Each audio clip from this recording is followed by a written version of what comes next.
Bonjour Robin, Bonjour Yacine. merci d'avoir accepté notre invitation à ce podcast. C'est trop cool.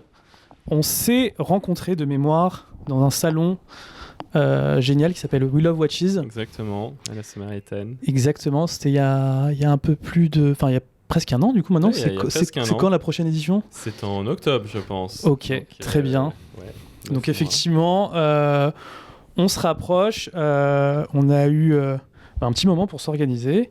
Et trop sympa en tout cas de prendre le temps avec nous. Robin, dans ce podcast, on essaie de comprendre les humains qu'il y a derrière les marques. Et là, notamment Atelier Wen. Je pense qu'il y aura vraiment deux axes, l'horlogerie et la Chine, du coup, dans cette interview.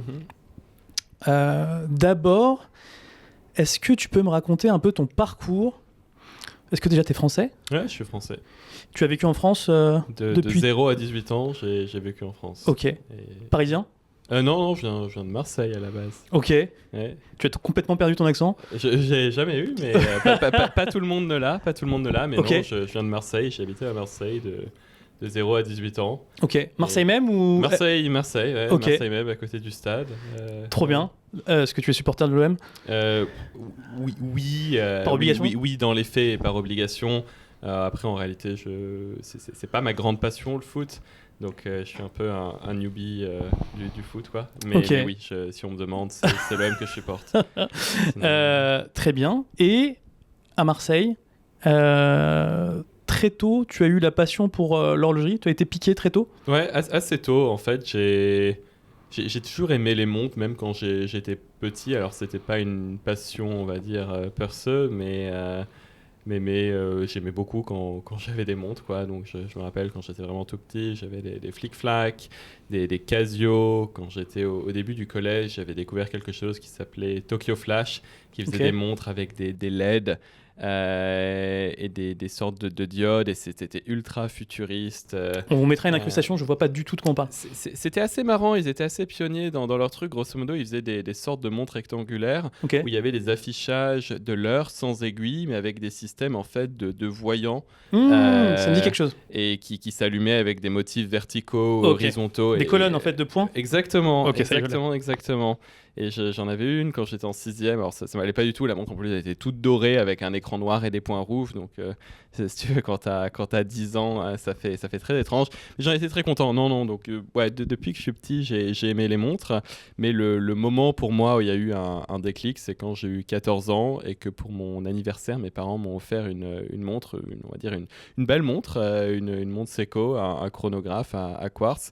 Et on va dire c'était ma première vraie sérieuse montre. Et tu te souviens de la ref ? J'ai oublié, mais je sais que c'était une des rêves qui était vraiment assez courante parce que quand j'ai eu cette montre, enfin je l'avais choisie, j'avais fait pas mal de recherches en ligne et sur les forums, à l'époque je lisais pas mal forums à montres, il y avait beaucoup de personnes qui avaient cette montre. Est-ce que c'est pas une espèce de panda ? Non ? Le cadran est noir, non, c'est noir sur noir, mais c'est une sorte de cadran noir avec une lunette qui fait un peu genre lunette crantée style sub, mais avec une gradation de tachymètre. Bref, c'était une montre que les gens avaient l'air de beaucoup aimer sur les forums. T'avais un mouvement, c'était pas le méca quartz, mais t'avais un retour de seconde instantané. Un retour de seconde qui était très fluide, donc c'était marrant à voir. Et bref, on la voyait aussi un peu partout en France. Dès que tu allais dans un bijoutier, elle faisait partie, on va dire, de l'assortment de base Seiko. Et c'est la première vraie belle montre que j'ai eue. Et au-delà de l'appréciation de la montre, ça a vraiment, pour moi, déclenché quelque chose. Donc, une fois que je l'ai eue, je me suis mis à faire beaucoup de recherches en ligne. Initialement sur la montre, puis sur Seiko, puis sur les montres en général. Je lisais beaucoup forum à montres. Je commençais à lire aussi Watch Music parce qu'il y avait beaucoup plus de sujets. Et très rapidement, en fait, j'ai voulu avoir une montre automatique ou une montre à remontage manuel. Ouais, parce que je m'étais convaincu en lisant les posts des gens qu'en fait, finalement, la Seiko, c'était pas tant une vraie montre que ça. Aujourd'hui, avec du recul, enfin, c'est un peu con cette réflexion, mais je m'étais convaincu qu'une vraie montre, elle doit avoir un mouvement mécanique. Et donc quelques mois après, je suis allé voir mon père en disant génial la Seiko, mais j'aimerais bien avoir une montre automatique. Est-ce que je peux avoir une Tissot, une Hamilton, une Mido, une Certina, enfin une marque plutôt accessible du Swatch Group. 500, 1000 euros, entre 500 et 1000 euros. Plus 500. Bien évidemment, il m'a envoyé balader et tout à fait normal parce que je pense à... Il portait des montres, lui ? Pas trop. Genre, il aimait bien, mais il en collectionnait pas vraiment. Il aimait bien les Divers Seiko, c'était son truc. Okay. Donc, il avait une Sumo de première génération, il avait une Tuna, mais avant que Seiko fasse des tonnes de Tuna dans tous les sens, celle avec le Shroud en céramique et tout ça. Donc, il aimait bien, mais bref, c'était pas de la passion, quoi. Mais bon, quand je lui ai demandé la Tissot ou la Hamilton, il m'a bien évidemment envoyé balader parce que 500 € pour un gamin de 14 ans, c'est plutôt beaucoup. Oui, c'est tôt. Ouais, c'est pas mal. Et du coup, en fait, j'ai continué à faire des recherches en ligne. Je lisais beaucoup Watch Physique et c'est là que j'ai vu en fait qu'il y avait un sous-forum dédié aux montres mécaniques chinoises et notamment il y avait une typologie de sujet qui était ce qu'ils appelaient les Vintage Chinese Mechanical Watches, les VCM. Et c'était assez intéressant parce que les gens disaient que c'était des montres de superbe qualité parce que elles étaient faites à l'époque où la Chine était fermée. C'était des montres qui étaient conçues pour être très robustes, durables, durer vraiment une longue période, pas être dans le jetable du tout. Et c'est des montres qui valaient pas grand-chose. C'est-à-dire que pour peut-être 50 yuan, ce qui fait 6-7 €, et à l'époque, si on faisait plus 5, on pouvait en avoir une en new old stock, qui certes n'avait rien de spécial, mais qui allait avoir un mouvement à remontage manuel, qui allait marcher comme un tank, un peu comme certaines vieilles montres russes, quoi. C'était vraiment des montres qui étaient censées être des tanks, quoi. Elles pouvaient tomber, elles pouvaient être abusées, et elles allaient quand même continuer à marcher. Et là, je me suis dit, ça, c'est plus quelque chose que je peux acheter. Et j'avais pas mal de chance parce que mes parents allaient souvent en Chine. Et donc, l'été qui a suivi, on y allait. Qu'est-ce qu'ils faisaient, tes parents ? Pour voyager comme ça ? Alors juste, ils avaient à cette époque une lubie pour la Chine, rien à voir avec leur boulot. Ok. Mais je sais pas, ils pensent pas mal par lubie et à l'époque c'était la Chine, donc on allait genre 3 fois par an en Chine en vacances. Quand ça commençait à s'ouvrir du coup ? Dans les années... C'était déjà ouvert depuis un petit moment ? Alors je suis pas si vieux. C'était T'as quel âge, quand j'avais 14 ans et aujourd'hui j'en ai 30, donc c'était... Ok, oui, non, t'es très jeune. Ouais. Oui, donc c'était pas les années 90, c'était vraiment début 2000. C'est vraiment les années 2010.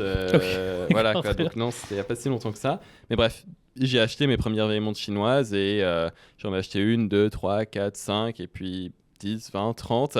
Et j'ai commencé à poster sur les forums Watch Physique, principalement sur ma collection de montres chinoises. Et c'est vraiment là que pour moi, j'ai commencé à... Et t'étais comment par rapport aux autres usagers du forum ? T'étais déjà un petit master qui commençait à avoir quand même pas mal de références Mes références, elles n'étaient pas très, on va dire, précieuses. Parce que ce qui est marrant avec les vieilles montres chinoises, c'est que 99% d'entre elles n'ont aucune particularité ou n'ont aucun intérêt si ce n'est être une montre.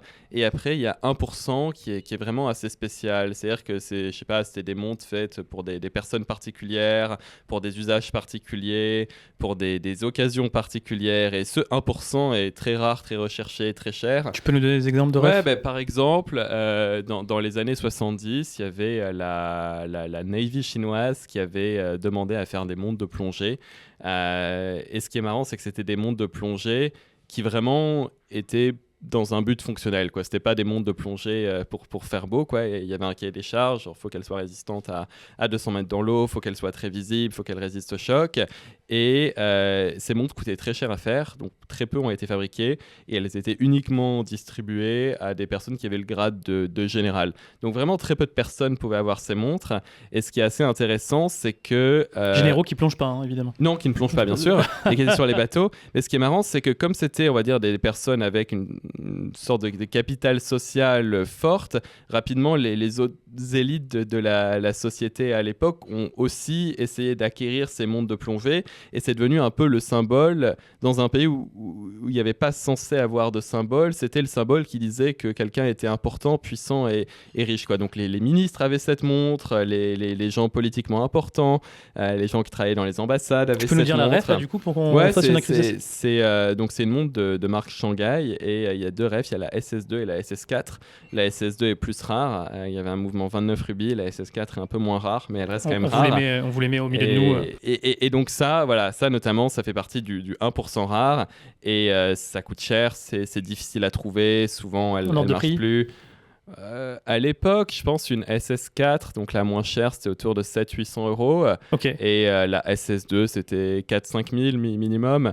Okay. Maintenant, des SS2, ça fait super longtemps que j'en ai plus vu. Et les SS4, c'est plus autour de 2000 quand j'en trouve des. Et puis souvent, elles sont plus originales. Genre, elles ont été relumed. Ils ont changé le bezel parce que c'était une lunette en plastique, donc qui se cassait ultra facilement.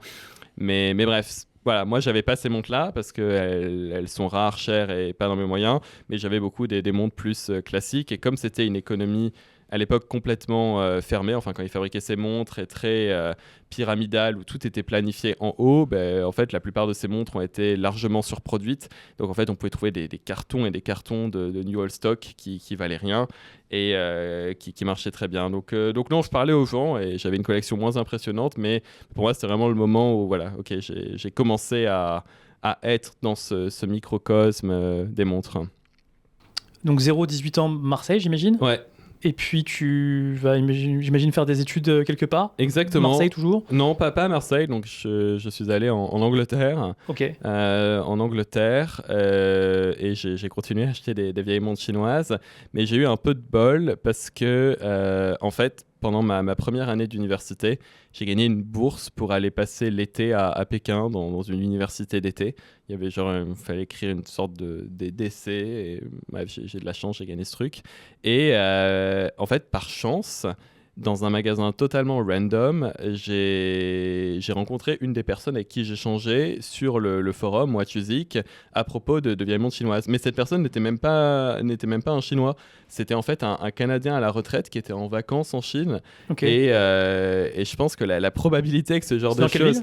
À Pékin, donc une ville de 20 millions d'habitants, la probabilité que ça se fasse, qu'on soit tous les deux dans le même magasin, qui n'a pas à voir avec les montres... dans une ville aussi grande, sachant que lui est canadien, moi français. Enfin, je pense que j'avais 1000 fois plus de chances de gagner Euromillions. Mais bon, je l'ai rencontré et drôle de coïncidence. Et en fait, lui, il était super connecté dans le monde, on va dire, industriel de l'horlogerie chinoise.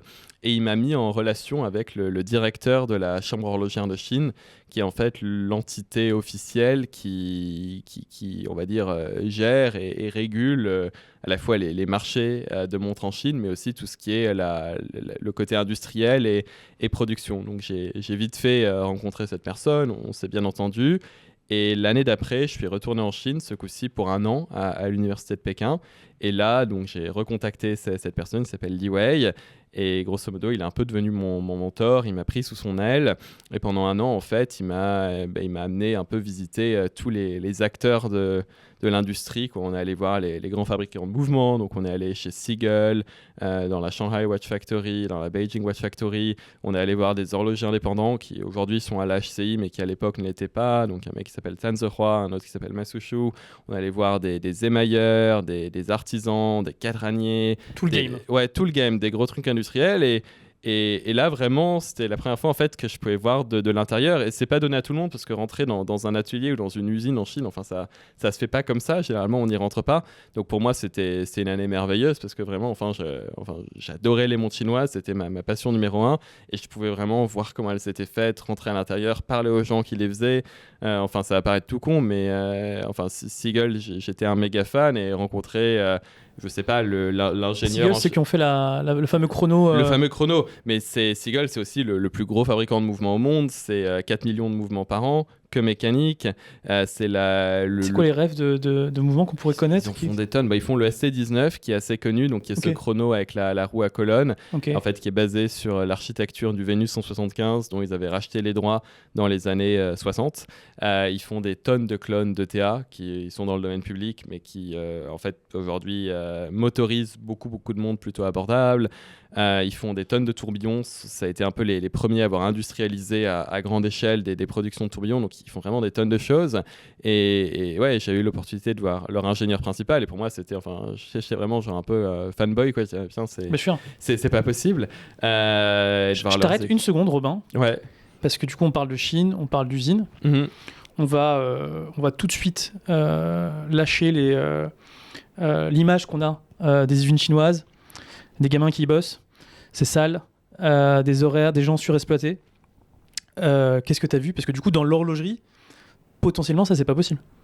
Non, parce que ce que j'ai vu, en fait, c'est des usines très, très normales. Alors, bon, à l'époque, à 19-20 ans, j'avais peut-être pas trop de points de comparaison, mais c'était des usines normales qui étaient propres, clean. Ce qui m'avait choqué chez Seagull, c'était qu'en fait, que toutes leurs machines étaient des machines étrangères. Donc, on retrouvait des CNC Citizen, des machines Tornos, et qui étaient fabriquées à Moutier. Et on trouvait les mêmes marques de machines que j'avais vues dans des vidéos promotionnelles pour Patek et pour d'autres. Mais non, mais l'usine était tout à fait normale. Et la deuxième chose qui m'a frappé, au-delà, on va dire, de la qualité du parc industriel, c'était le côté peut-être passion des gens qui y bossaient. Clairement, il y avait certaines personnes qui étaient là, en fait, qui avaient fait toute leur carrière dans l'entreprise et pour qui c'était une fierté, par exemple, de travailler pour Seagull, qui vraiment vivaient pour ce travail, qui étaient absolument fiers de ce qu'ils faisaient.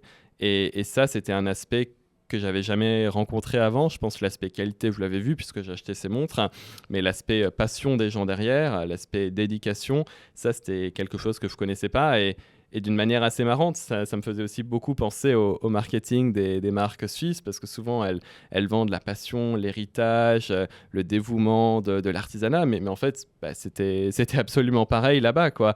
On est notamment allé chez un émailleur qui fait ça depuis... je crois 6 ou 7 générations, dont l'arrière-grand-père était le dernier émailleur de l'empereur de Chine, et qui vraiment vit pour l'émail, quoi, et qui est dingue de ça, qui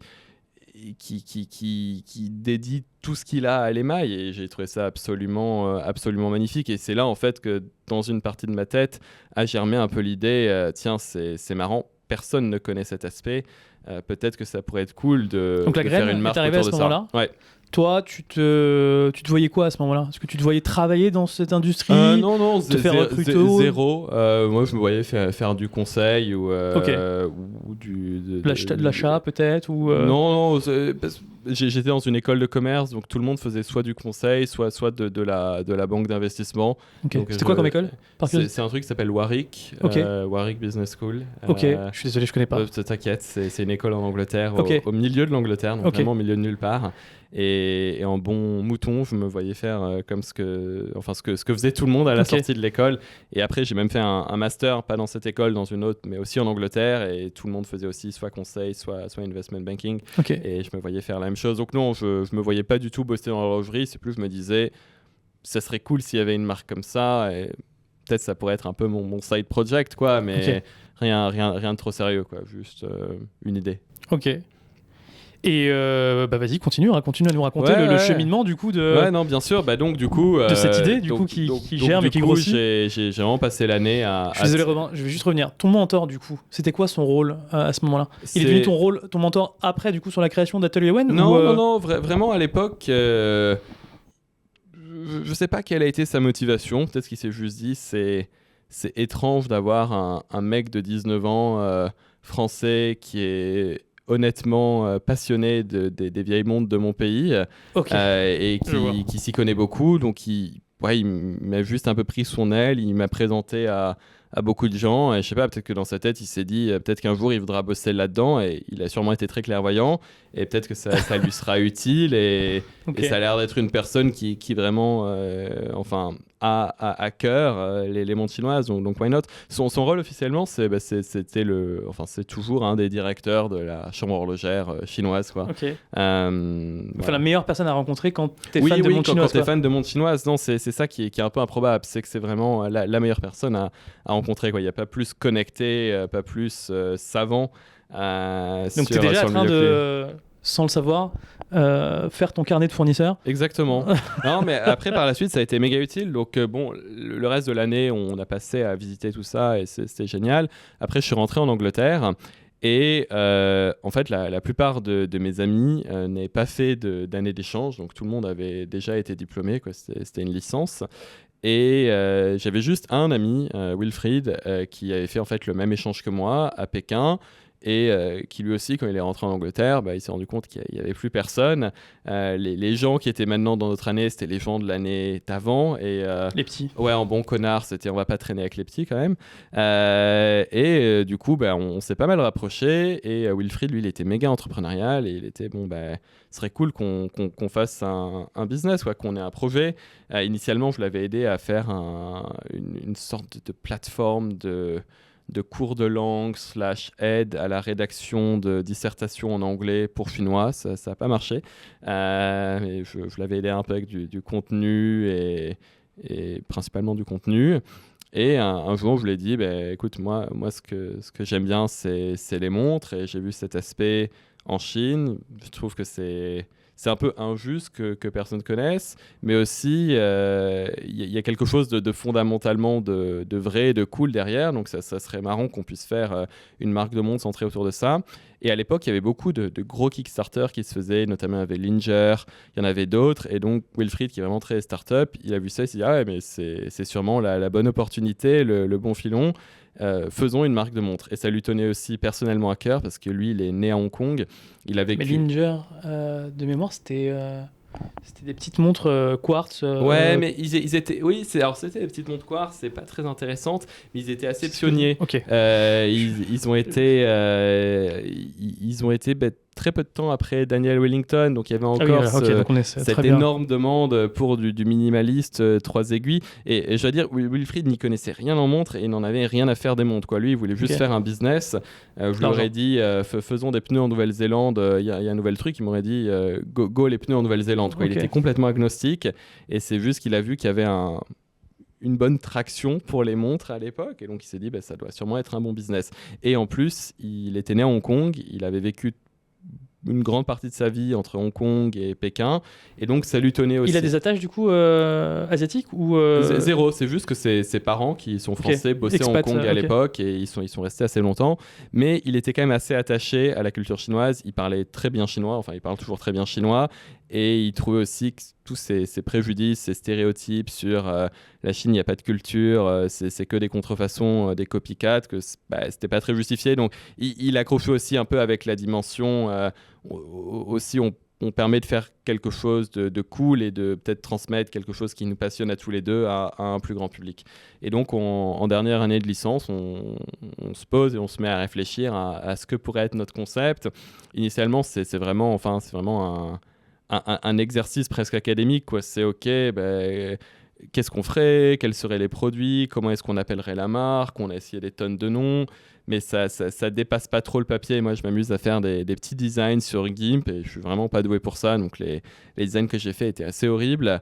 Et juste comme ça, on réfléchit. Et, ça ressemble à quoi une montre chinoise du coup à part les Seagull que moi j'ai en tête ou c'est ça en fait qui est assez marrant, c'est qu'il n'y a pas vraiment de code esthétique de la montre chinoise, quoi. C'est pas comme si tu allais en Allemagne et tu as les codes vraiment de l'horlogerie allemande, tu allais en France, tu as aussi des codes français, quoi. Tu as un héritage français, tu regardes Breguet, tu regardes initialement aussi un peu les codes type Blancpain et compagnie. Alors, c'est suisse, mais il y a pas mal de trucs qui sont inspirés par la France. Tu vas en Suisse, c'est pareil. En Chine, tu n'as pas ça. Donc ce qui est assez intéressant, c'est qu'on réfléchit au design, on va dire le champ est complètement libre.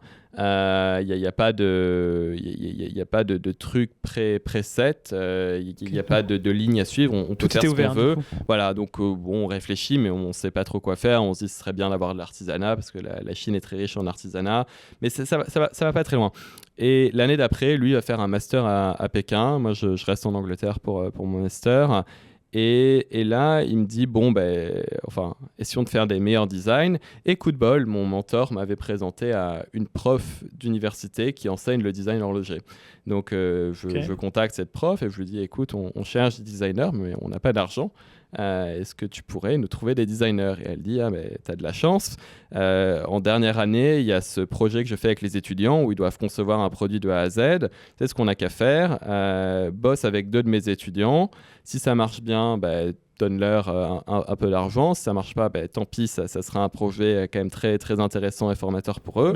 Et voilà, et comme ça, hop, on avait nos 2 designers, Li-Ming Liang et Liu Yuguan. Et donc on a fait notre design et on avait un design C'était des noms asiatiques que je viens d'entendre? Non, c'était des Chinois. Ok. Donc un qui s'appelle Li Mingliang et l'autre qui s'appelle Liu Mais du coup, Yuan. c'était une école chinoise, du coup. Ouais, c'était d'accord. le Beijing Institute of Fashion Technology, qui est en fait une école qui enseigne, c'est pas mal centré mode, mais si on veut devenir designer horloger en Chine, c'est une des écoles où le design horloger est enseigné. Et alors, c'est des écoles de design. C'est-à-dire qu'en fait, il y a un marché et un game de marque auquel on ne se rend pas du tout compte, nous, ici, sur l'ampleur que ça peut représenter comme marché par rapport à ce qu'on peut avoir en Europe. Tu es en train de me dire qu'il y a des écoles où on forme des designers de montres. Oui. Donc, c'est-à-dire qu'il y a suffisamment de demandes pour... Bien sûr, parce que il y a quand même des grosses marques de montres chinoises qui produisent beaucoup de montres, souvent pas mal à destination du marché local, mais bon, faut les dessiner, ces montres, quoi. Bien sûr, et aussi, en fait, le gros de l'industrie horlogère aujourd'hui, je fais une parenthèse là-dessus, c'est en Chine, et souvent, la plupart des marques, ce qu'elles font, c'est que elles vont approcher des OEM, donc des boîtes qui peuvent faire du manufacturing pour d'autres, et elles vont peut-être avoir des sketchs, des esquisses, des idées, et souvent en fait ces entreprises d'OEM ont un ou deux designers internes qui va un peu peaufiner les idées et transformer le sketch vite fait en un design final. Aussi souvent ces OEM vont avoir des catalogues de design préfaits, genre avoir des centaines de designs, et elles vont approcher des marques en disant écoute, voilà, on a tous ces designs, il n'y en a pas un qui te plaît et on peut mettre ton nom, et donc il y a une demande pour des designers. Après, c'est une école qui n'enseigne pas que le design horloger. Le design horloger, c'est vraiment une minorité. C'est principalement du design fashion, et là il y a quand même un gros besoin, parce qu'il y a des tonnes de marques, il y a des tonnes de vêtements qui sont produits là-bas. Mais bon, bref, elle nous a prêté deux de ses étudiants, ce qui était très cool, puisque du coup on a pu faire notre design sans avoir à payer un designer, ce qui est très cher. Et on a eu nos deux designs, et après on s'est dit maintenant on n'a qu'à faire des prototypes. Ça va trop vite. C'était quoi le cahier des charges? Le cahier des charges de Robin et de Wilfried, qu'est-ce que vous voyez du coup à ce moment-là? Très rapidement, ce qu'on a su dès le début, c'était qu'on voulait avoir de l'artisanat. Parce qu'on réfléchissait à comment est-ce qu'on pourrait transmettre le caractère chinois, mais sans être dans les stéréotypes. Ce que je voulais pas faire, c'était mettre des dragons, de l'or et du rouge, mais avoir quelque chose qui soit fondamentalement chinois. Mais aussi, ce qui m'intéressait, c'était que l'artisanat en horlogerie, c'est plutôt porté en estime. Enfin, les collectionneurs adorent tout ce qui est métier d'art. Et je me disais, si j'arrive sur le marché et que je dis, regardez, j'ai une montre chinoise au prix d'une montre suisse, et elle est très fièrement chinoise, il y a marqué Made in China. C'est vrai, il y a beaucoup de personnes qui vont me dire non mais t'es fou, Made in China c'est supposé être pas cher, tout ça. Et donc on s'est dit rapidement que pour que le produit puisse s'imposer, il fallait qu'il y ait vraiment une super forte proposition de valeur, et d'où l'intérêt d'avoir le métier d'art. Donc voilà, je me suis dit ok, on va trouver un métier d'art qui est cool, qui est sympa, qui est porté en haute estime par les collectionneurs, qui est généralement accessible à des prix beaucoup plus chers. Comme ça... Là, on parle de guillochage, hein? Non, c'était pas le guilloché au début, c'était de la porcelaine. Mais comme ça, en fait, les futurs collectionneurs ne pourront pas dire « Ah, mais c'est Made in China, comment ça peut être aussi cher ?» Ils pourront se rapporter plutôt au métier d'art et dire « Ah, mais de la porcelaine à ce prix, c'est du jamais vu, c'est convaincant. » Et tu pensais déjà au prix à la conception, toi, déjà en... Alors, j'avais pas encore de prix précis en tête, mais dans l'idée, je voulais faire quelque chose de premium, parce que vraiment, le concept de la marque, c'est célébrer l'artisanat et la culture dans le but un peu de changer les perceptions. Donc, ce qu'on s'est dit, c'est que si on fait des montres vraiment pas chères, on va pas vraiment pouvoir célébrer l'artisanat avec des montres qui n'incorporent pas d'artisanat. Et aussi, si on veut cast une perception plus positive, à mon avis, c'est pas avec des montres vraiment pas chères qu'on va le faire, quoi. Si on fait des montres vraiment pas chères, les gens vont se dire « Ah bah oui, Made in China, c'est pas cher, c'est normal. Il y a des enfants dans les usines, donc leur montre coûte 100 €. » Alors que non, nous, on voulait vraiment faire un produit qui soit premium, qui soit pas nécessairement moins cher que ce qui se fait dans d'autres, on va dire, lieux de l'horlogerie, et qui vraiment rende la part belle à ces artisanats et à cette culture. Et pour ça, il faut utiliser l'artisanat. Et l'artisanat, a quand même un coût, quoi. Donc oui, on savait que ça allait être plutôt premium. On ne savait pas encore le prix, ça c'est arrivé par la suite. Et initialement, ça n'a pas été très bien fait. Mais oui, donc on voulait de l'artisanat et on s'est rapidement orienté vers de la porcelaine. Pourquoi de la porcelaine ? C'était vraiment parce que on a un peu fait le tour de ce qui pourrait se faire de manière assez superficielle. Et on avait shortlisté l'émail, la porcelaine, la laque, parce que la Chine a un gros track record dans ces trois. La laque, ça nous paraissait très compliqué. Tous les laqueurs à qui on parlait, enfin bref, on ne comprenait pas trop comment on allait arriver à le faire. Et on voulait quand même faire quelque chose qui soit faisable. Donc on s'est dit, c'est pas pour tout de suite. L'émail grand feu, l'émail qui est cuit, c'était trop cher. Et donc il restait la porcelaine et ça paraissait pas trop compliqué. Et puis on s'est dit quand même, c'était peut-être aussi un peu une facilité qu'une des grosses signatures esthétiques de la Chine qui est connue à travers le monde, c'est ces porcelaines blanches et bleues, le style Xinghuazi. Donc on s'est dit, ouais, ça pourrait être marrant d'avoir une montre qui reprend ces codes et du coup qui paraît très chinoise, mais sans être dans les stéréotypes parce que c'est pas le bling et le bas étage du doré, du rouge, du dragon. Et voilà, donc le brief qu'on a donné à nos deux compères, c'était cadran en porcelaine. Et initialement, on était juste sur cadran en porcelaine. Mais après, on a un peu réfléchi et on s'est un peu posé la question de quelle devrait être un peu la mission de cette montre. Et encore revenu à cette idée de il faut changer les perceptions. Et donc, le brief final sur lequel on s'est arrêté, c'est OK, si en fait Atelier One ne commençait pas maintenant en 2016, mais plutôt en 1955, parce que 1955 c'est important parce que c'est en fait l'année durant laquelle la toute première montre faite intégralement en Chine a été réalisée. Auparavant, il y avait eu des horloges, il y avait eu des montres de poche, mais avec des mouvements importés. Pareil pour des montres, mais une montre intégralement faite en Chine avec le mouvement, le cadran, les aiguilles et tout, c'était en 1955. Et donc on s'est dit, voilà, si nous on commençait en 1955, à quoi ressemblerait notre montre Atelier One, quoi ? Si on pouvait réinterpréter ses origines, quelle serait-elle ? Et années 50 oblige, les montres avaient des codes vraiment très ancrés, ce qui venait avant, donc années 40 et années 50, donc des trucs qui étaient assez, on va dire, qui étaient assez art déco, avec des cadrans sector, avec des petites secondes, avec des chemins de fer, avec des index appliqués. Et donc on s'est dit, voilà, quoi, c'est ça, c'est ce qu'on va faire, cadran en porcelaine, blanche et bleue et inspiration années 40-50. Et c'est le brief qu'on a donné à Li Mingliang et Liu Yuguan. Merveilleux. Et donc, c'est ce qui a fait les deux modèles du coup du Kickstarter. Ouais, les porcelaines Odyssey, donc ça a fait ça.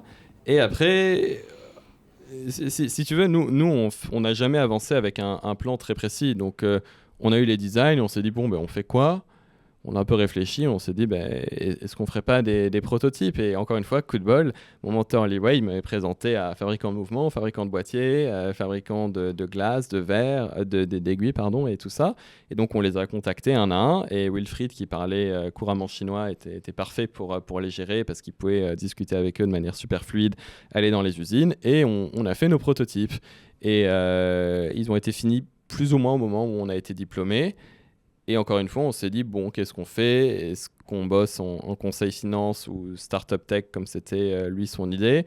Ou est-ce qu'on bosse sur nos montres comme un vrai boulot ? On ne savait pas trop, mais ça coûtait rien de mettre les montres sur Kickstarter. Donc on l'a fait. Et surprise, ça a plutôt bien pris. Je crois qu'on avait vendu pour à peu près $100,000 US sur le Kickstarter, ce qui nous paraissait, nous, être des C'était centaines. Qui les clients ? C'était principalement des Américains. Américains, beaucoup. Français, pas mal aussi, à l'époque. Je pense parce qu'on avait fait pas mal de marketing en français. Bien sûr. On avait notre réseau là. Et après, pas mal de personnes à Singapour et à Hong Kong. Mais vraiment des gens type collectionneurs. C'était des mecs qui, à mon avis, avaient des grosses collections. Ça représentait combien de montres, du coup ? Sur le Kickstarter, elles étaient vraiment pas chères. Je crois qu'elles étaient à $500, 200 quoi. 200 fois 500. Et nous, ça nous paraissait être des milliards quoi. Quand on a mis $100,000, on s'est dit waouh, on est riche. Donne. Mais bon, du coup, fallait fabriquer ces montres quoi. Et on a tous les deux déménagé à Hong Kong et on a fait fabriquer ces montres. Et ça rentre dans $100,000 ? Très difficilement. Très difficilement. Non, c'était un peu... Non, ça a été mal planifié, comme beaucoup de Kickstarter. Oui, bien sûr. Puis on n'avait pas pris en compte aussi qu'on devait en vivre, que la vie à Hong Kong s'est pas donnée, qu'il fallait manger, qu'il fallait peut-être faire du marketing, qu'il fallait designer d'autres montres, qu'on allait avoir des montres qui ne marchaient pas, qu'il faudrait réparer, et plein de choses comme ça qu'on voit pas nécessairement. Donc on a réussi à les faire, tant bien que mal. C'était vraiment ric-rac, mais on l'a fait, on a livré les montres, les gens étaient très contents. Mais après, on s'est heurté vraiment à notre problème principal de l'époque, qui était, je pense, une des plus grosses erreurs qu'on a faites. C'était qu'on avait présenté ces montres comme étant en édition limitée. Et on avait dit aux clients qu'on n'en referait plus, que c'était les références et nada. Et en fait, on les a rapidement toutes vendues, donc très cool, on avait de l'attraction. Mais après, on ne pouvait plus en refaire parce qu'on avait justement promis aux clients qu'il n'y en aurait plus. Et on avait en parallèle complètement sous-estimé le temps qu'il faut pour développer une nouvelle série parce que nous, on s'était dit, OK, avec nos étudiants, on a pu le faire en 5-6 mois. Il n'y a pas de raison que ça prenne plus longtemps. Et en fait, si, ça prenait beaucoup, beaucoup plus longtemps parce qu'on voulait faire un truc plus ambitieux, plus compliqué. C'était plus soudainement des étudiants qui pouvaient bosser tard le soir. C'était des vrais designers qui avaient des horaires et tout. Et en fait, on s'est retrouvé dans une situation où on n'avait rien à vendre, quoi. On ne pouvait rien fabriquer de nouveau. Et on ne pouvait pas refaire nos montres anciennes. Et c'était un peu la merde parce qu'en fait, il n'y avait plus d'activité, quoi. Et c'était paradoxal parce que tous les jours, on recevait des mails de gens disant « Ah, mais j'ai envie d'en acheter une. Comment est-ce que je peux l'acheter ?» Et on ne pouvait pas servir cette demande. Donc, on a dû faire une pause. On a dû faire une pause et c'est à ce moment-là que je suis venu à Paris. Et que je suis ici. Et Wilfried est allé à Singapour. Il a créé une start-up de tech qui n'a rien à voir avec Atelier One, qui fait du sort de e-commerce enablement. Et enfin, il merge des channels de chat pour faire du chat commerce. Principalement centré sur la Thaïlande. Et moi, j'ai bossé en finance pendant 2 ans dans un petit fonds de private equity. Pas très loin d'ici, à 500 mètres d'ici. On est rue du Colisée, on est dans un WeWork rue du Colisée. Voilà. Rue du Colisée qui m'a rappelé des souvenirs de jeunesse, mais alors que tu n'as peut-être pas connu du coup. Les planches, ça te dit quelque chose ? Alors ça me dit quelque chose de non, mais non. Je pense que tu as beaucoup de copains qui ont dû aller aux planches. Peut-être. Voilà, c'était une boîte de nuit qui acceptait les gens un peu plus jeunes que ce qui était autorisé. Oui, c'est un peu le brand que j'ai entendu sur les planches. Exactement. Et voilà, toute la petite jeunesse dorée de l'Ouest parisien sans canailler là-bas. Donc voilà, ça m'a rappelé un peu des souvenirs quand tu m'as dit rendez-vous rue du Colisée. Dans le 8e, tu reviens dans le 8e, tu fais ta pause, tu travailles dans un fonds. Oui. J'imagine que tu économises pour refaire des montres. Oui, alors j'économise, mais aussi il nous restait encore un peu d'argent, des montres en porcelaine. On a décidé de ne pas tout prendre parce qu'on ne voulait pas abandonner. On s'est dit on va garder un peu pour l'éventuelle montre future. Et en fait, juste en parallèle, on continue à travailler sur le design. Le soir, les week-ends, ça prend un temps fou parce qu'on n'a pas le temps. Lui, il bosse beaucoup sur son autre boîte. En plus, il lève des fonds 2 fois. Ça devient assez gros. Moi, dans le fond, c'est quand même aussi beaucoup de travail. Donc ça prend vraiment son temps et il faut attendre fin 2021 pour qu'on ait vraiment les premiers prototypes qui soient sur le point d'être prêts. Et après, je crois qu'on les a reçus juste après le Nouvel An chinois 2022. Et donc la collection, c'était Perception, celle-là. Celle avec le cadran guilloché. Et donc voilà, donc on a eu ces prototypes enfin. Et comment tu fais Perception ? Comment je fais Perception ? Parce que du coup c'est guilloché, c'est quand même un emmerdement. Non, c'était super compliqué parce que ça explique aussi pourquoi en fait ça a pris autant de temps à faire. C'est pas tant le design. Alors le design a pris du temps, mais c'est juste qu'on avait un cahier des charges qui était beaucoup plus compliqué et en fait on voulait vraiment changer l'approche. C'est-à-dire qu'avec Porcelaine Odyssey, initialement il y avait pas trop de prix, mais rapidement on s'est dit ok, on peut pas partir dans tous les sens dans ce développement produit avec les montres porcelaine. Il faut qu'on ait un prix target et du coup, il faut qu'on ait un coût de fabrication target. Et le problème, c'est que le prix target qu'on a pris, en fait, c'était un peu aléatoire parce qu'on n'y connaissait rien. Et on s'était dit, c'est une montre qui devra coûter 500 €. Et on se disait, 500 €, c'est vraiment beaucoup d'argent. Et si on regardait un peu le landscape des montres chinoises, t'avais pas de montre chinoise en acier sans complication à 500 €. Peut-être la plus chère, elle était à 300. ou peut-être même en dessous de ça. Donc nous, on se disait, on va vraiment, vraiment haut, quoi. On fait quelque chose qui va être vraiment cher. Et d'ailleurs, on avait très peur que les gens disent que c'est n'importe quoi, que c'est trop cher. Mais vous avez oublié le concept d'économie d'échelle, c'est ça ? Non, les économies d'échelle, il n'y en a pas vraiment, à moins que tu fasses des dizaines de milliers de montres. Ce qui n'est pas le cas en Chine. Il faut que toi, tu les commandes, les 10 000 pour les avoir. Et nous, la première série, on en a fait 500. Donc, mais c'est pour ça que peut-être, du coup, il y a eu ce souci de pricing où tu me disais que ça rentrait pas les 100 000, difficilement, du coup, et que vous avez peut-être visé un peu trop bas, finalement, versus ce que vous imaginez. Il y avait un peu de ça, mais il y avait aussi un peu... Parce que le pricing contraint la nature et la qualité du produit. Et en rétrospective, je pense que l'idée de se dire la montre ne devrait pas coûter plus de 500 €, c'était un problème parce que ça nous a forcé à couper des angles à certains endroits.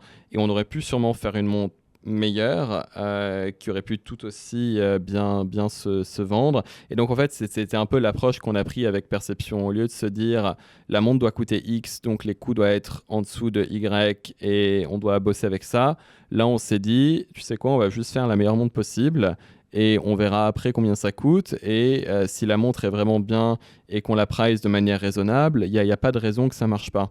Et très rapidement, on s'est orienté vers du guilloché fait main, mais c'était très compliqué parce que des guillocheurs en Chine, à l'époque, il n'y en avait qu'un seul. Donc déjà que vous avez eu du coup ? Qu'on a eu. Okay. Donc déjà, pour entrer en contact avec lui, le convaincre de bosser avec nous, ça a été la croix et la bannière. Et après, surtout, ce guillocheur, en fait, il n'avait jamais fait de montre. Lui, il faisait des bols, des stylos, des briquets. Surtout, il faisait beaucoup de briquets. Donc, il a dû trouver un moyen d'adapter son guillochet au format d'un cadran de montre. Et c'était très compliqué parce qu'il y a eu en fait des gros clashs entre lui et entre nos autres fournisseurs qui sont beaucoup plus industriels parce qu'ils ne bossaient pas du tout sur les mêmes niveaux de tolérance. Donc lui, si le truc il faisait 0,1 mm de plus ou de moins, il n'en avait rien à faire. C'était plus ou moins ça, et 0,1 mm c'est rien, mais les mecs dans l'usine, eux, ils criaient et ils pouvaient pas assembler la montre, ça marchait pas, les trucs frottaient, et en fait il a fallu vraiment beaucoup de temps pour que les deux arrivent un peu à marcher au même niveau. Donc ça nous a pris un temps fou. C'est fou comme problématique, non, tu n'aurais pas imaginé. Ouais, c'est fou et c'est à s'en tirer les cheveux parce qu'ils s'engueulent, ils s'insultent, ils se bloquent et après il faut les remettre en contact. Donc il y a vraiment un travail de diplomatie. Un travail de diplomatie, même un travail émotionnel qui est pas négligeable, que personne ne voit mais qui a été ultra chronophage, quoi. Et puis même il y a cet aspect industriellement il faut que ça marche, mais il y a aussi lui l'aspect. Il n'a jamais fait de cadran, donc ce qu'il fait initialement, c'est peut-être pas très beau. Il faut un peu raffiner les motifs. Il faut travailler sur des échelles beaucoup plus petites. C'est compliqué. Il faut qu'il adapte son tour à rose, qu'il a construit lui-même. C'est compliqué. Il n'est pas content. Bref, ça n'a vraiment pas été simple. Développer cette montre, ça a été une tannée. Ça a pris du temps. On voulait aussi que le reste de la montre soit tout aussi cool.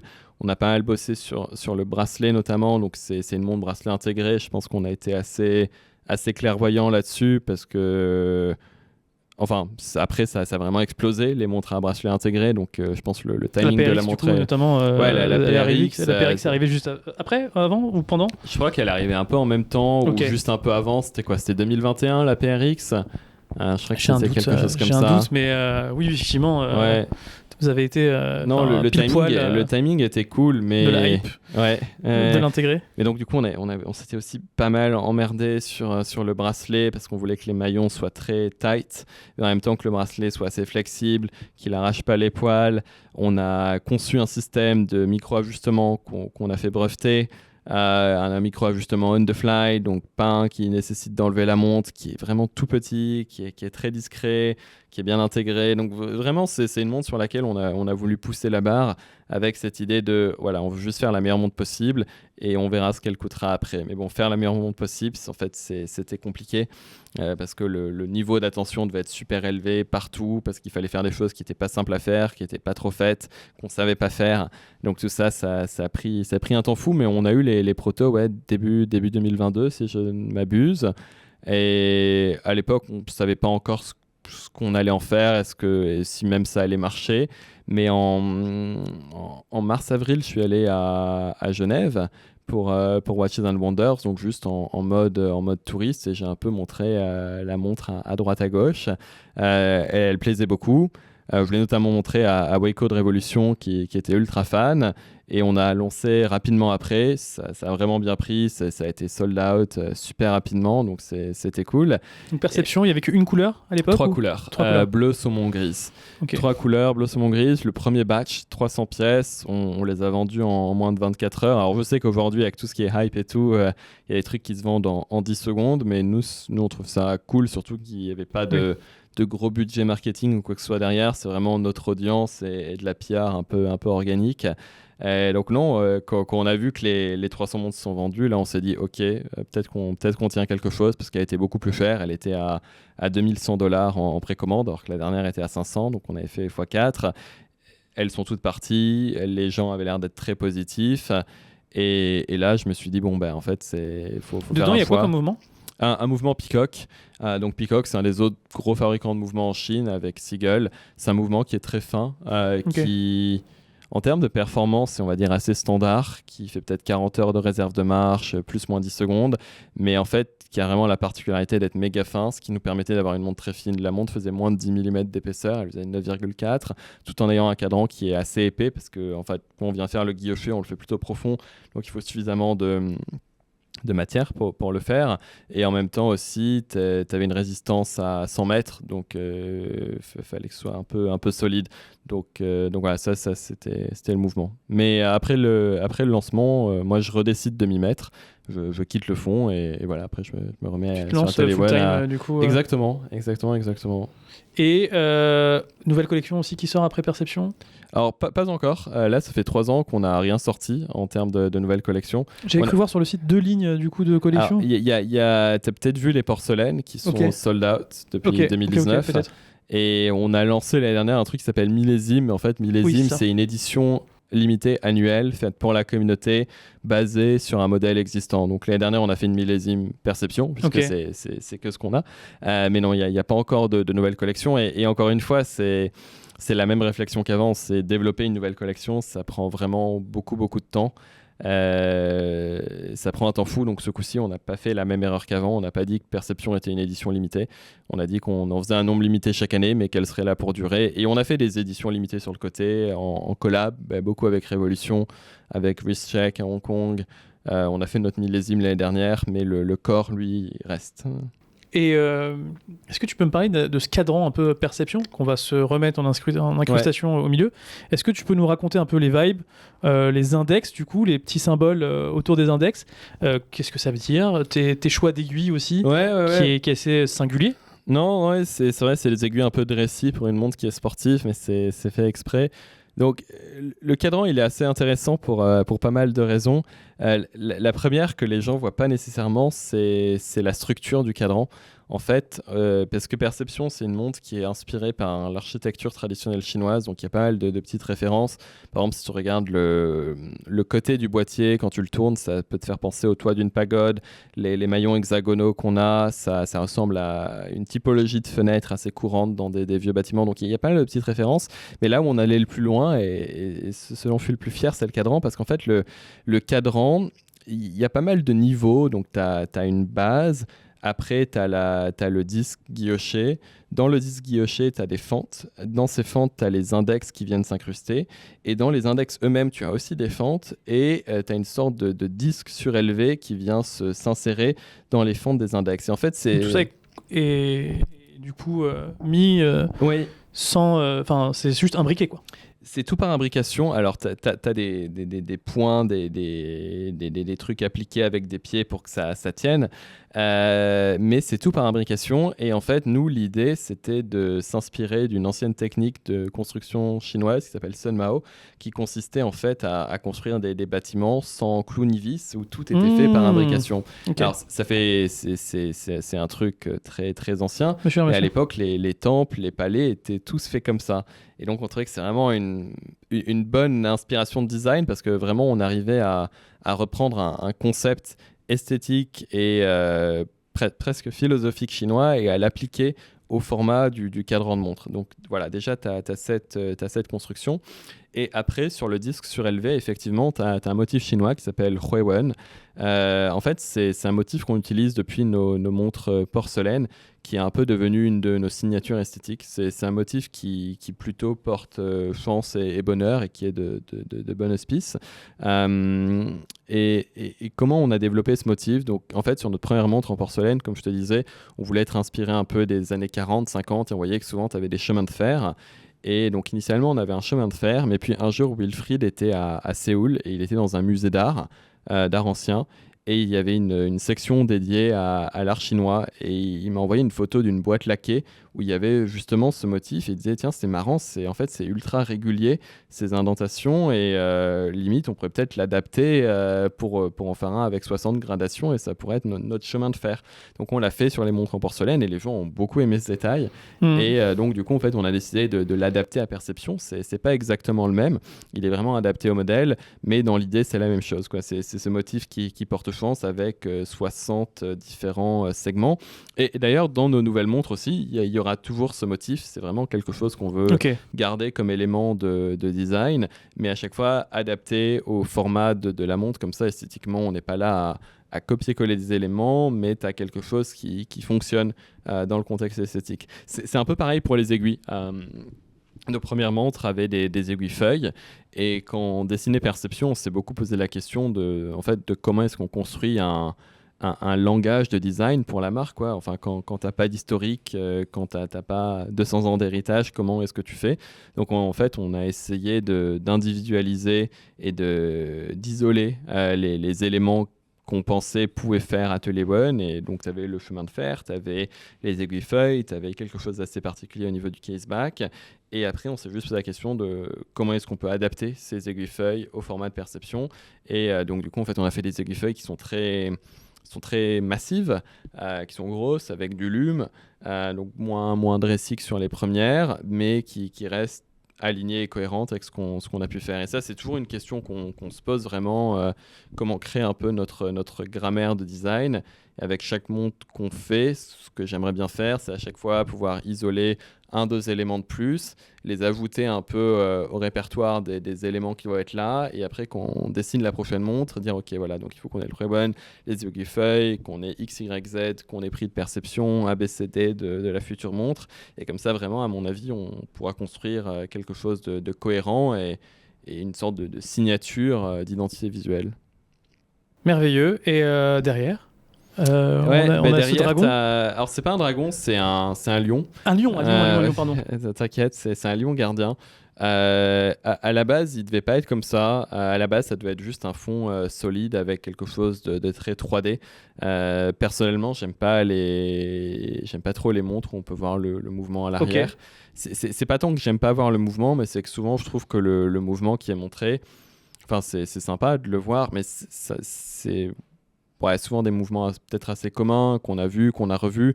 Donc je trouve que l'intérêt que ça apporte est peut-être un peu limité. Néanmoins, avoir un beau fond solide, plein de volume, c'est peut-être quelque chose qui peut apporter un peu plus de valeur aux futurs possesseurs. Et donc voilà, si le mouvement n'est pas, on va dire, extraordinaire, je préfère privilégier ça plutôt que de montrer encore un clone de TA que tout le monde a vu 50 000 fois. Donc sur les porcelaines, on avait un fond complètement solide avec une créature légendaire qui était vraiment très en 3D, et je trouvais ça très cool. Et là, je voulais faire ça, mais les clients existants m'avaient dit non, nous on veut voir le mouvement et on s'en fiche qu'il soit inintéressant. En fait, on aime juste l'idée de voir qu'il y a quelque chose qui bat, qui bouge, que la montre marche. Donc j'ai dit ok, on va couper la poire en deux, on va faire un semi-display. Donc il y aura une partie ouverte et qui sera vraiment uniquement sur le balancier. Comme ça, on peut voir ce qui bouge toujours. Et une autre partie solide. Et donc, restant aligné avec cette inspiration de l'architecture traditionnelle chinoise, on s'est rendu compte que souvent, à l'entrée des temples, des palais, des bâtiments importants, en fait, tu as des lions gardiens, donc d'énormes lions en pierre, quoi, qui sont là vraiment pour garder le lieu. Et on trouvait ça assez cool, donc on a mis une tête de lion comme ça. Alors, bien sûr, qu'on a redessiné avec nos designers. On a rendu très, très aérienne, très, très moderne. Et voilà, on a mis ça. Et il y a un petit détail qui est assez fun, c'est que donc après en dessous, tu as un verre et tu peux voir l'échappement battre, mais l'échappement en fait est parfaitement aligné avec la bouche et le nez du lion. Donc tu as l'impression que le lion en fait tient une sorte de boule dans sa bouche.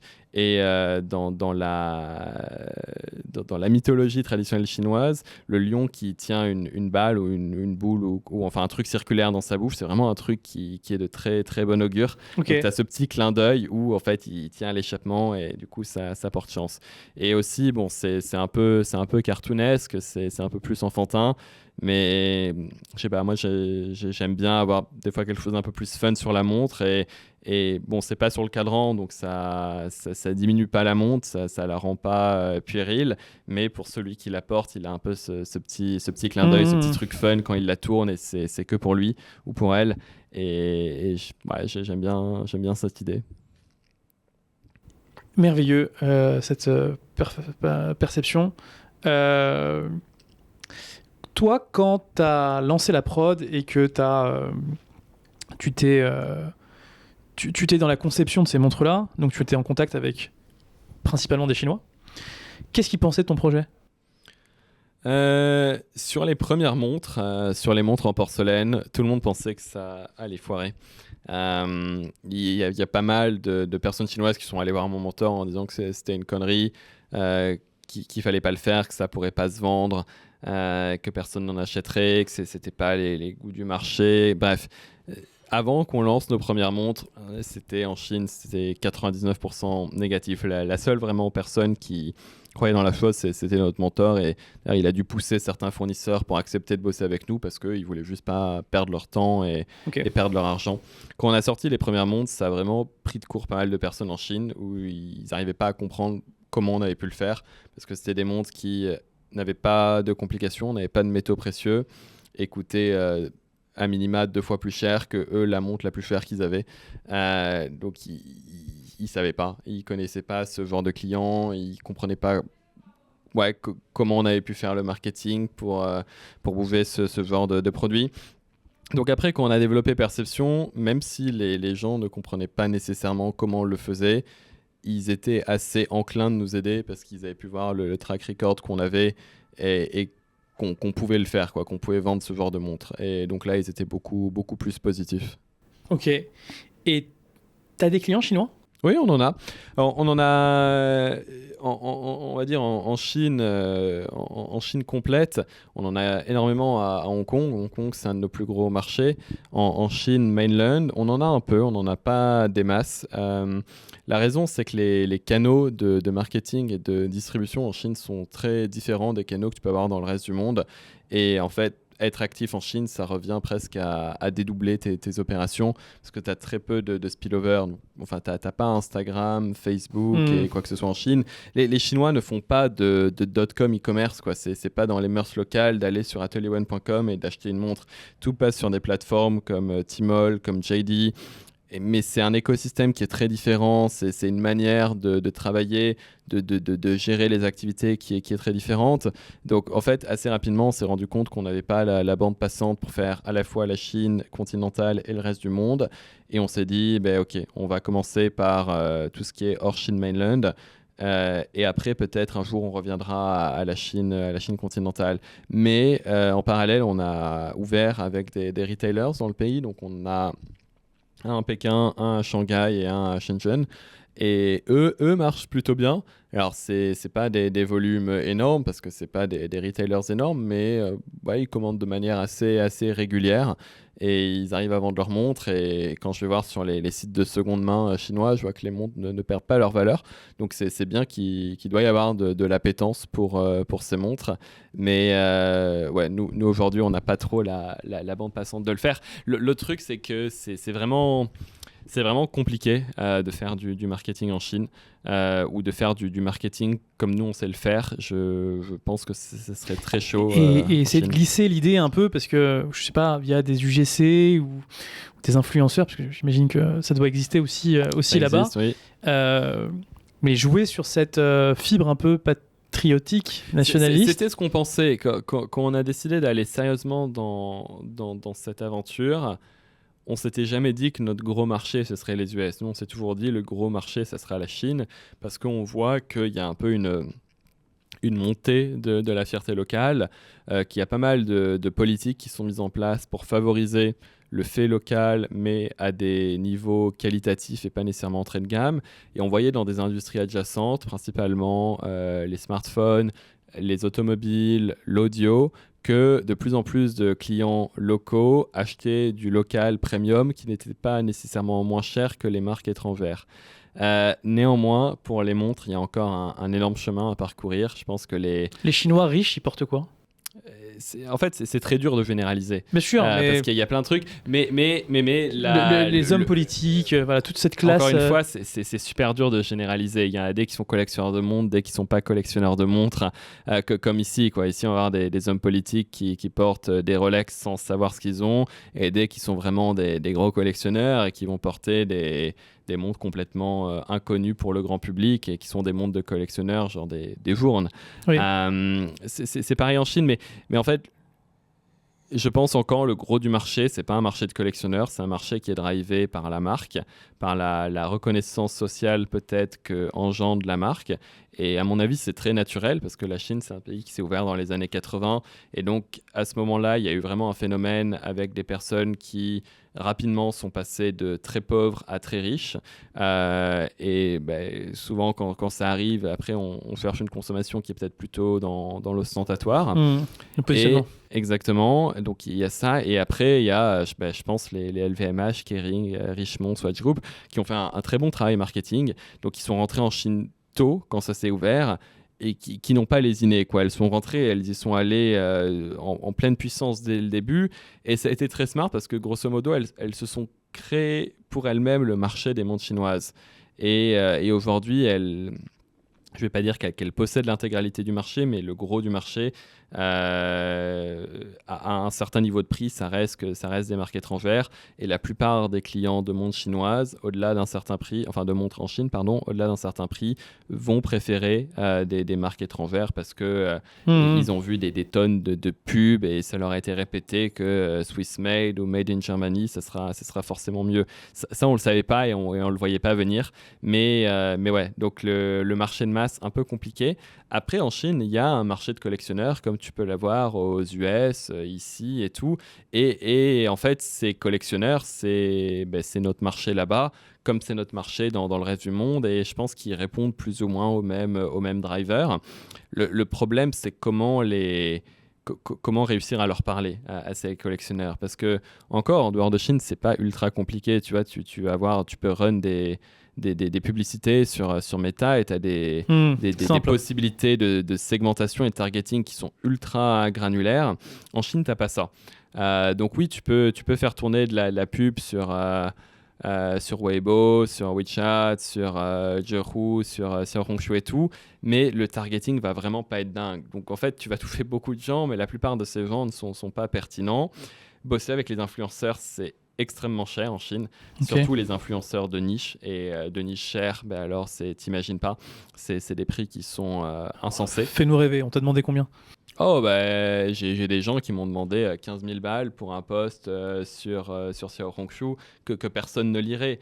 Mais le problème en fait, c'est qu'il y a pas mal de ces influenceurs qui du coup bossent avec des marques étrangères dont le siège est ici, est en Suisse, et qui elles n'ont pas de problème de budget, donc ils sont là, tu sais quoi, on va faire une campagne et ça va être 30 000 balles pour quelques posts, et ça crée un marché qui est malheureusement défavorable à ceux qui ont peut-être un peu moins de moyens, donc ça c'est très compliqué.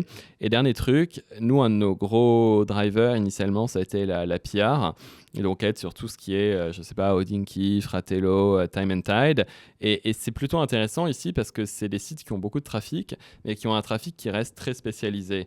Donc, je pense que 90% des gens qui vont sur Fratello, par exemple, c'est vraiment des gens qui aiment les montres. Donc, tu peux toucher beaucoup de gens qui sont déjà préqualifiés et donc tu peux bien convertir.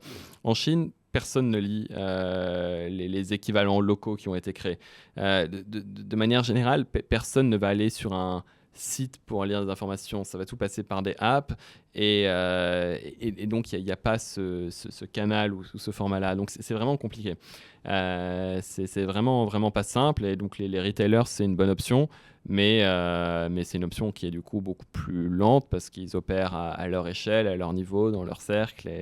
Faut que tu contactes l'armée du coup pour équiper les généraux. Non, je ne pense pas. Je ne pense pas. Faut que tu contactes le parti pour équiper les grands du monde là-bas. Non, c'est pas possible. Surtout qu'il y a une époque, il y avait une consommation horlogère qui était pas mal drivée, pas pour la possession en soi, mais plus pour les cadeaux. Et il y a quelques années, il y a eu beaucoup de lois anticorruption qui ont été passées. Donc toute cette pratique a disparu. Ah non, mais je parlais d'équiper légalement via un marché. Ouais, mais après, c'est pas des montres pour aller sur le terrain, mais je pense en toute honnêteté et en restant humble, je pense qu'il y a des montres qui sont mieux équipées pour aller sur le terrain. Je pense avoir une Casio ou une G-Shock ou une montre qui peut encaisser, c'est mieux que. Bien sûr, mais tu vois, je pense à des collabs type, tu vois, Serica qui vient d'équiper l'école de guerre. C'est quand même un peu plus compliqué, je pense, en Chine. Ça reste des milieux très très fermés qui n'ont pas envie aussi de faire des choses avec des marques qui veulent rester opaques. Parce que pour le coup, tu réponds quand même à un cahier, enfin j'imagine, une grosse partie du cahier des charges qui est Made in China, produit, et tu valorises vraiment l'artisanat local. Ouais, mais je pense pas que c'est ce qu'ils cherchent. Tu vois, je pense que bien sûr, sûrement l'armée a des montres, mais ils vont surtout faire peut-être une montre qui est fiable, résistante, pas chère. Qui est faite sur place, donc qui est un peu différente de notre USP parce que nous c'est vraiment l'artisanat, donc c'est je pense que les montres qui sont fabriquées pour les soldats et autres, il n'y a pas besoin d'artisanat, quoi. Tu peux juste avoir une montre fiable et robuste. Donc non, c'est pas dans les plans. On a des collabs en cours avec des marques chinoises, notamment des marques qui n'ont rien à voir avec les montres, et notamment alors elles sont pas toutes confirmées, mais il y en a une qui malheureusement n'est pas confirmée, mais qui si on arrive à la confirmer, je pense qu'on n'est pas trop loin, ça ferait un produit ultra cool, mais pas avec l'armée et pas avec des c'est quoi comme industrie? Le problème, c'est que si je vous le dis, c'est obvious du coup. Okay. Ouais, c'est la plus grosse boîte de cette industrie, et c'est une des rares marques chinoises qui est un peu connue en dehors de Chine. Et les gens qui connaissent cette industrie connaissent cette marque. Je crois que c'est le plus gros groupe mondial dans cette industrie. Voilà, donc c'est un truc. Ultra obvious, tu peux pas dire sans que ce soit cramé. Ouais. Ok. Et l'avenir du coup de Atelier One. Je pense qu'on a encore un. Est-ce qu'il y aura une montre rouge un jour? On a déjà fait des montres rouges, on en a fait 2 en collab avec Révolution. Donc le média de Singapour. 2 éditions limitées, une en titane, une autre en tantale qui était franchement très, très cool. Donc on a fait, après on n'en a pas d'autres dans le pipeline. Mais l'avenir pour nous, pour l'instant, c'est vraiment très lié à la sortie de nouvelles montres, parce que en fait, ce qu'on a, c'est aujourd'hui, c'est juste une série qui certes a bien prise, mais c'est juste une série, et à mon avis, c'est pas avec une série qu'on fait une marque. Donc, il faut sortir des nouvelles séries, il faut étayer la grammaire de design, il faut poser ses piliers. Ce qu'on veut faire, néanmoins, c'est continuer à faire des montres qui sont de plus en plus ambitieuses. Pas nécessairement pour vendre des trucs plus chers, elles sont pas nécessairement plus chères, mais plus parce qu'encore une fois, à mon avis, si on veut vraiment célébrer l'artisanat et la culture chinoise, il faut qu'on ait des montres qui de plus en plus soient vraiment des no-brainers, quoi, des montres où les gens sont là, il n'y a pas photo, c'est une montre géniale, et des montres qui à un moment, je l'espère, pour être des montres un peu, on va dire, world class, quoi, et pas qu'on ait des gens qui viennent voir nos montres et disent c'est cool pour une montre chinoise, mais plus qu'il soit là, c'est une montre géniale, full stop, quoi. Je pense que personne va voir une AP et dire ça c'est bien pour une montre suisse, quoi. Non, tout le monde dit AP, c'est une montre géniale. Et éventuellement, c'est là que j'aimerais être, quoi. Avoir des montres un peu qui valent et tiennent leur poids, et qui sont juste vues comme étant tout aussi compétitif que ce que les ténors en Suisse, en Allemagne font. Mais du coup, le développement, c'est design, c'est complications, c'est plein de choses. En fait, alors, il y a un gros axe design où la question, c'est comment est-ce qu'on peut contribuer à créer ce style moderne chinois en horlogerie? Comment est-ce qu'on peut faire des choses qui, créativement parlant, sont vraiment uniques, où vraiment on crée cette voix différente qui vient de piliers et de fondements, on va dire, plus ancestraux, plus vraiment ancrés en Chine, mais qu'on remet au goût du jour. Donc il y a vraiment un travail créatif qui est assez profond et long. Mais aussi, tu as un travail de comment est-ce qu'on va intégrer plus d'artisanat, parce qu'aujourd'hui, on nous connaît pour le guilloché, mais c'est pas ce à quoi on a envie que la marque soit réduite, qu'on aimerait bien travailler avec d'autres artisans. Et comment est-ce qu'on va améliorer enfin aussi le reste de la montre, quoi, que ce soit amélioré en termes d'esthétique, donc tout le travail design, mais aussi en termes qualitatifs, parce que encore une fois, j'ai pas envie que la montre ce soit une sorte de boîte qui tienne un cadran métier d'art. J'ai envie que la montre, de manière complète, soit intéressante et des talking points surtout, quoi. Okay. Ouais, donc, et c'est vraiment un peu une sorte d'évolution en escalier. C'est-à-dire que perception, c'est le cadran. La prochaine, c'est le cadran et le mouvement. Celle qui vient après sera le cadran, le mouvement, Vous changez le de crèmerie, boîtier. du coup ? On change de crèmerie, ouais. Ok. Toujours chinois ? Non. Ok. C'est un gros changement. C'est un gros changement. Il y a eu un peu une sorte de... On a pas mal pensé à en fait ce qu'était la marque, quelles étaient nos valeurs, enfin ce pourquoi on se battait et ce que devaient être nos montres. Et ce qu'on s'est dit, c'était que... alors oui, il faut célébrer l'artisanat et la culture chinoise, mais il faut aussi que les montres soient aussi, on va dire, avancées et cool que possible. Et un des feedbacks principaux qu'on a eu, en fait, c'est quand on demande aux gens ce qu'ils aiment ou ce qu'ils n'aiment pas sur la montre. Donc, ce qu'ils aiment le plus, c'est le cadran. Après, le boîtier et le bracelet. Ce qu'ils aiment le moins, c'est le mouvement. Et c'est pas qu'une appréciation subjective du style, ils n'aiment pas le mouvement parce qu'il est chinois. C'est assez objectif parce qu'ils nous disent on veut un mouvement plus précis, avec plus de réserve de marche, avec un stop seconde. Et exactement. Et donc, on a essayé de développer ce mouvement en Chine. On n'a pas réussi à le faire. Ok. Parce qu'il y a encore des contraintes technologiques qui sont difficiles à pallier. Principalement, en fait, c'est des questions d'alliage où nous, on leur disait, OK, il faut que le barillet ait plus de réserve de marche. Et ils disaient, avec l'alliage qu'on a, la seule manière pour nous de le faire, c'est soit de mettre un beaucoup plus gros barillet, soit mettre 2 barillet, mais du coup, l'épaisseur n'est plus la même ou le diamètre n'est plus la même. Et j'ai pas non plus envie d'avoir un mouvement qui soit un steak. Pareil aussi, les alliages pour l'échappement, les fabricants suisses, français, allemands ont quand même encore pas mal d'avance là-dedans.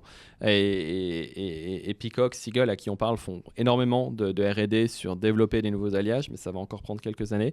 Et donc voilà, on a écouté les clients, on veut faire la meilleure montre possible, donc il y aura un mouvement qui ne sera pas chinois, mais on a beaucoup travaillé avec nos designers chinois pour vraiment infuser un ADN culturel chinois à ce mouvement. Donc même s'il n'est pas fait là-bas, dans le look, il intégrera beaucoup de références à là-bas. Et je pense que comme ça, c'est mieux parce que au final, ça donne peut-être une plateforme qui est peut-être un peu plus élevée pour l'artisanat du cadran, pour le design général de la montre, pour briller, quoi.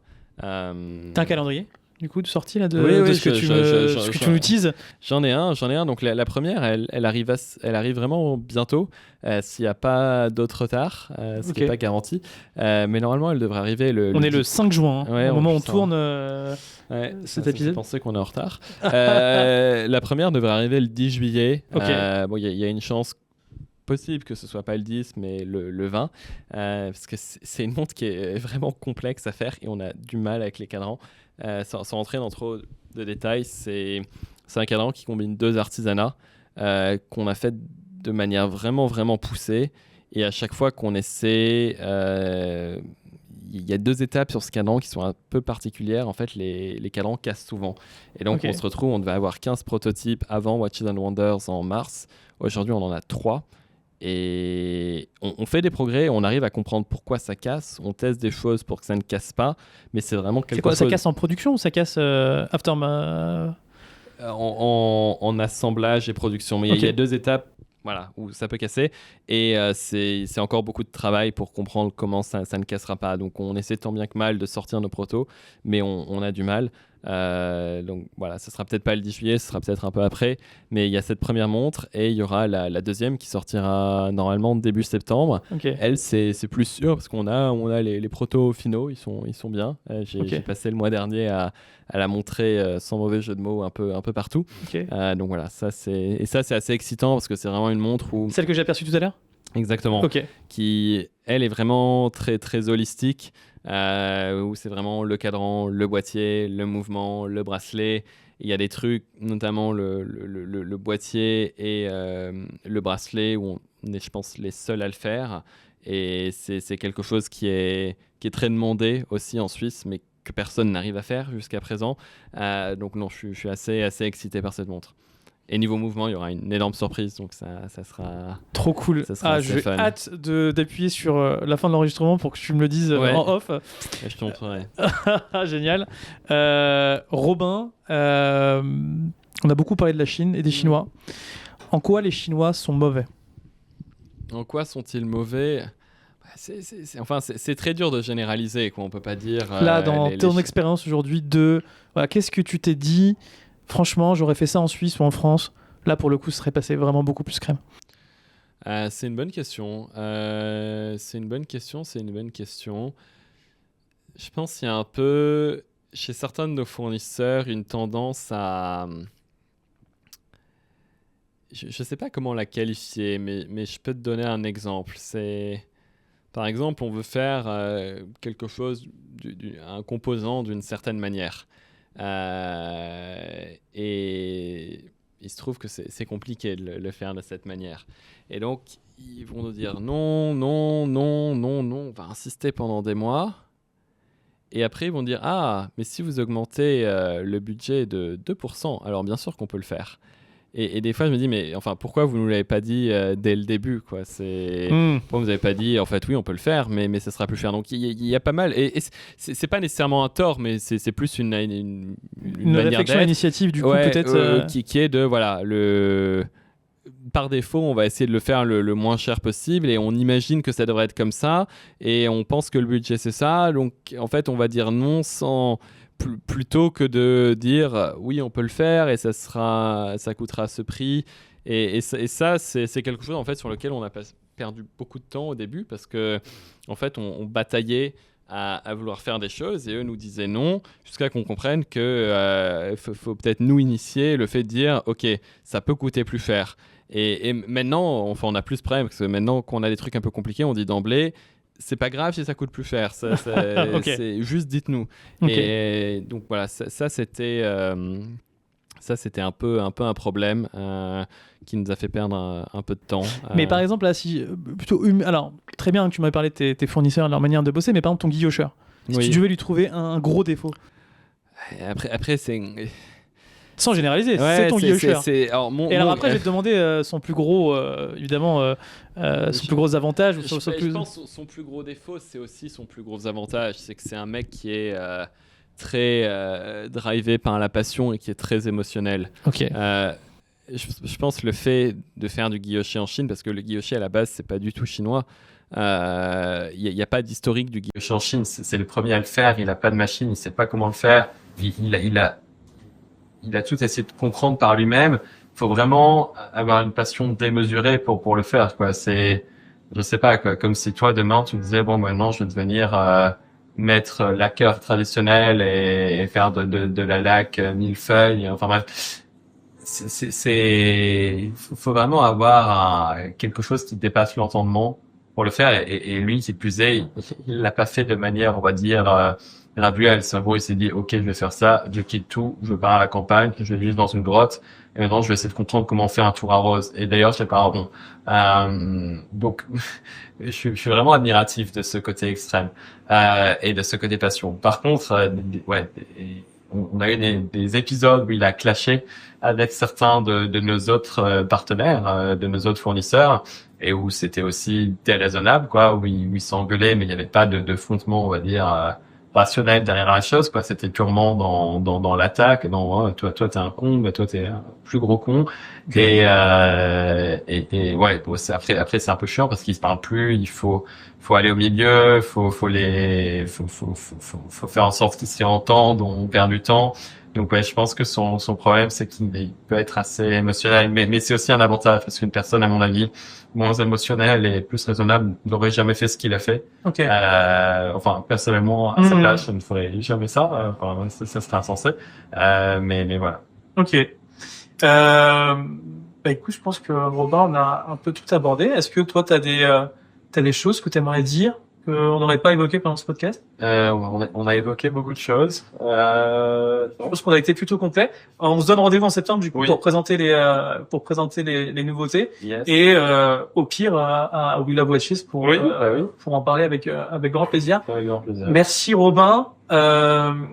Si tu pouvais nous conseiller aujourd'hui un produit culturel, un film, un livre, quelque chose qui t'a inspiré toi, qui a un lien avec la culture chinoise ou pas, ou l'horlogerie ou pas. Est-ce que toi, si tu devais nous présenter, ou enfin en tout cas si tu pouvais offrir à ton filleul, à qui tu deviendras le mentor, un bouquin pour commencer, qu'est-ce que tu lui donnerais? Un bouquin pour commencer. Bonne question. Alors, je sais pas si ça m'a inspiré. Je lis que des bouquins de fiction, jamais des bouquins d'entrepreneuriat ou de trucs plus réels et théoriques. Mais personnellement, il y a quelques livres qui, on va dire, m'ont fait vraiment beaucoup apprécier ou m'intéresser à la culture chinoise. Et notamment, il y a un auteur qui s'appelle Mo Yan, qui est assez connu. Qui a fait beaucoup de livres. Souvent, en fait, ce qui est marrant avec ces livres, c'est que la structure se répète, quoi. Ça suit une famille à travers diverses générations. Et personnellement, je trouve ça très intéressant parce que quand je m'intéressais, en fait, aux vieilles montres chinoises, ce qui m'intéressait, bon, initialement, c'était d'avoir des montres mécaniques, bien sûr, mais après, j'aimais bien ce 1% de montrage que je peux pas me permettre, mais j'aimais beaucoup un peu comprendre les histoires derrière. Souvent, c'était des histoires assez extraordinaires, quoi. L'histoire de la plongeuse et des ministres, je trouvais ça très cool. Il y avait aussi une micro-montre en or qui avait été distribuée à un congrès du parti, et c'était la seule montre en or massive jamais faite en Chine entre 1955 et 1990. Bref, et je trouvais ça assez intéressant, et ce qui était marrant dans les bouquins de Mo Yan, c'était que il allait de manière ultra granulaire et descriptive dans les vies de ses familles à différentes époques. Il y avait toujours une époque qui était cette période qui m'intéressait, donc entre on va dire les années 50 et les années 90. Donc j'ai beaucoup aimé ces livres. Ok, et si tu pouvais nous en conseiller un pour commencer? Si tu l'as, sinon on le remettra dans les notes. Ouais, peut-être laisse-moi réfléchir. Ouais, je le mettrai dans les notes du podcast quand tu seras prêt. Merci. Ouais. Merci infiniment, Robin. On ne prend pas plus de temps. Rendez-vous du coup à We Love Watches. Rendez-vous à We Love Watches. Où est-ce qu'on peut tester les montres en France? À part We Love Watches en octobre? Ouais, il y a un peu que ça. Ok. Et du coup, rendez-vous est pris. Voilà. We Love Watches 2025. Les amis, si vous découvrez ce podcast, abonnez-vous évidemment. N'hésitez pas à poser vos questions en commentaire. J'enverrai le lien à Robin. Il se fera un plaisir de vous y répondre si vous avez des questions. Rejoignez la commu de Atelier One. Oui. Je sais pas si c'est une newsletter, c'est quoi du coup? Il y a plein de choses. Il y a plein de choses. Une newsletter, une page Instagram, un groupe WhatsApp. Ok. Rejoignez. Ok, rejoignez l'aventure Atelier One. Merci à tous, merci Robin. Merci à toi. À très vite et à plus pour le prochain épisode.